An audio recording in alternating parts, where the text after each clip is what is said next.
Kemudian kita masuk ke masalah bagaimana berpisahnya dengan Umar radhiyallahu anhu. Artinya kematian beliau, gitu kan. Ditulis oleh penulis ini dikatakan saatnya untuk berpisah. Ya. Umar bin Khattab sering kali berdoa, disebutkan dalam riwayat Bukhari. Beliau selalu mengatakan, Allahumma rzuqni syahadatan fi sabilik waj'al mauti fi baladi rasulik sallallahu alaihi wasallam. Beliau mengatakan, ya Allah, karuniakanlah kepadaku syahadah, mati syahid di jalanmu, dan jadikanlah kematianku di negeri Rasulmu, ya, di Madinah maksudnya. Maka pada saat itu Hafsah berkata, wahai ayahku, bagaimana bisa Allah menyatukan keduanya? Anda ingin mati syahid, tapi mati syahidnya di kota Nabi.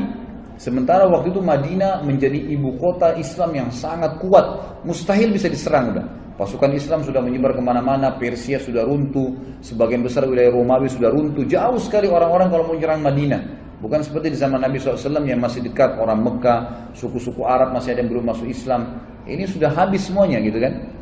Maka Umar mengatakan, ya'ti bihallah insya Allah akan datangkan kalau Allah mau.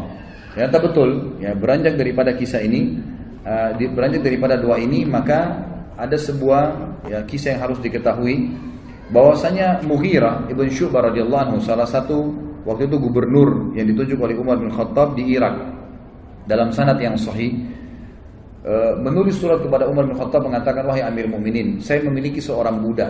Budak ini bernama Abu Lu'lu, gitu, orang Majusi.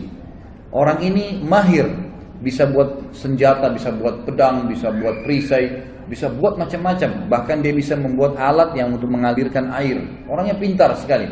Izinkanlah dia masuk ke Madinah, wahai Amir Mukminin. Waktu itu Umar bin Khattab tidak pernah mengizinkan orang-orang yang belum masuk Islam itu masuk ke Madinah.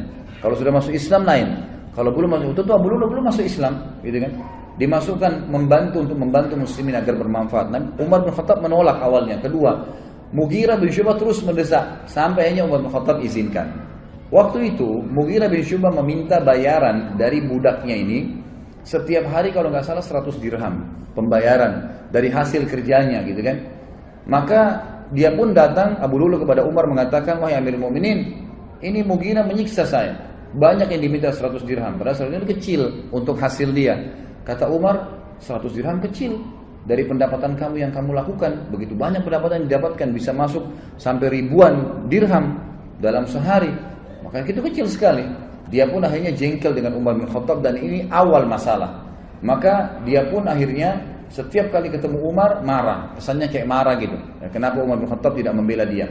Lalu satu waktu Umar lagi lewat dan berkata, apa yang kamu lakukan? Dia mengatakan, saya sedang mempersiapkan sesuatu, wahai Amir Mukminin, untuk Anda yang umat Islam tidak akan lupakan, gitu kan? Orang-orang tidak paham waktu itu. Lalu Umar bin Khattab berkata kepada orang sekitarnya, kayaknya hamba saya ini sedang mengancam saya. Dia berusaha untuk membunuh saya. Akhirnya dia membuat pisau khusus yang sangat kuat dan bermata dua.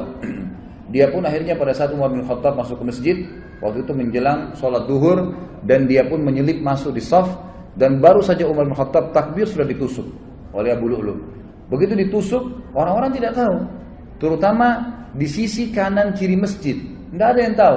Yang tahu cuma di belakang, ya, Umar bin Khattab, dan itu adalah Abu Musa al-Ash'ari radhiyallahu majma'in. Lalu kemudian Umar bin Khattab tertusuk, dan sempat terdengar suara mengatakan, Umar mengatakan, aku telah dibunuh oleh anjingnya Majus, maksudnya si Abu Lu'lu itu. Lalu Umar bin Khattab jatuh, dan Abu Musa yang mendekati Umar, lalu Umar memegang tangannya sambil berkata, ya, lanjutkanlah sholat wahai Abu Musa, jadi imamlah kamu. Kemudian Abu Lu'lu ini karena panik, dan di sekitar Umar yang di saf-saf yang dekat tahu kalau dia sedang menusuk, maka dia berusaha menusuk semua orang yang di sekitar dia, sampai dia melukai 13 orang. Dan 3 orang sempat mati terbunuh bersama Umar, tentunya mati syahid nanti berempat, gitu kan. Tapi 3 orang ini mati di masjid, yang 10 orang luka parah gitu. Nah, pada saat ada lihat kejadian tersebut, sahabat sudah tahu kalau ini orang membunuh Amir Mukminin, menusuk, maka dia melemparkan jubahnya ke arah wajahnya sehingga tidak melihat dan dikeroyokin. Pada saat itu dia tahu dia akan mati, lalu dia mengambil pisau tersebut dan menusukkan ke lehernya sendiri. Meninggallah Abu Lu'lu ini, dalam kisah sahih ini disebutkan. Dan ini yang luar biasanya, semoga Allah berikan hidayah ya. Kita tetap masih mendoakan. Di Iran sekarang ini dibangun sebuah kuburan, dinamakan kuburannya Abu Lu'lu. Ya, dan dianggap Abu Lu'lu seorang pahlawan orang-orang Syiah itu karena berhasil membunuh Umar bin Khattab radhiyallahu anhu. Ini luar biasa. Ya, pembunuh Amir Mukminin yang terkenal dengan kesolehannya, jaminan surga dari Nabi SAW, berapa banyak hadis yang kita sebutkan. Lalu mereka bangga dan pernah saya punya cuplikannya dalam bahasa Arab. Mereka melantunkan bahasa Arab, orang-orang Persia itu mengatakan artinya begini, ya Allah bangkitkanlah kami bersama pejuang Abu Lu'lu di hari kiamat, naudzubillah. Berarti termasuk bersama-sama di neraka gitu, karena berhasil membunuh Umar yang mereka anggap orang kafir. Ini berbahaya sekali, subhanallah gitu. Jadi begitu kisahnya.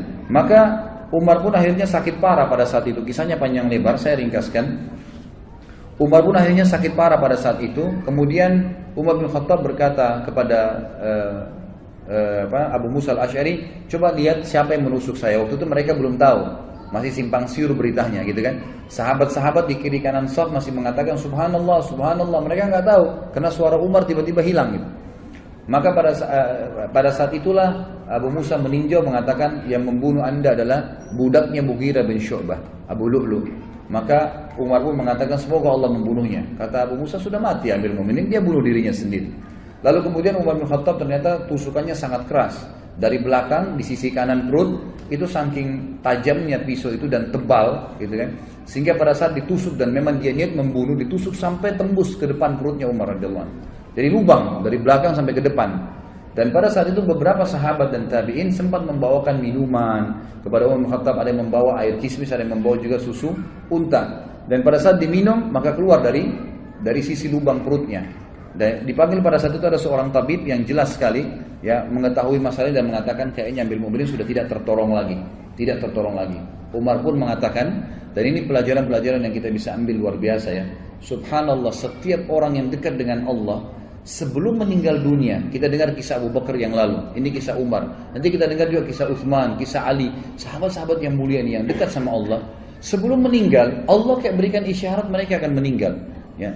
Jadi mereka sempat mengembalikan amanah, mereka sempat memberikan wasiat, mereka masih sempat menasihati, mereka masih sempat menunjuk khalifah setelahnya. Banyak hal yang dilakukan, gitu kan? Termasuk Umar bin Khattab. Umar bin Khattab akhirnya berbicara, kalau saya mati, gitu kan, maka kuburkanlah saya, ya. Dan mintalah, dipanggil Abdullah bin Umar, mintalah kepada Ummul Mukminin Aisyah. Minta kepada Aisyah agar Aisyah mengizinkan aku dikuburkan bersama dua sahabatku, Rasulullah SAW dan Abu Bakar.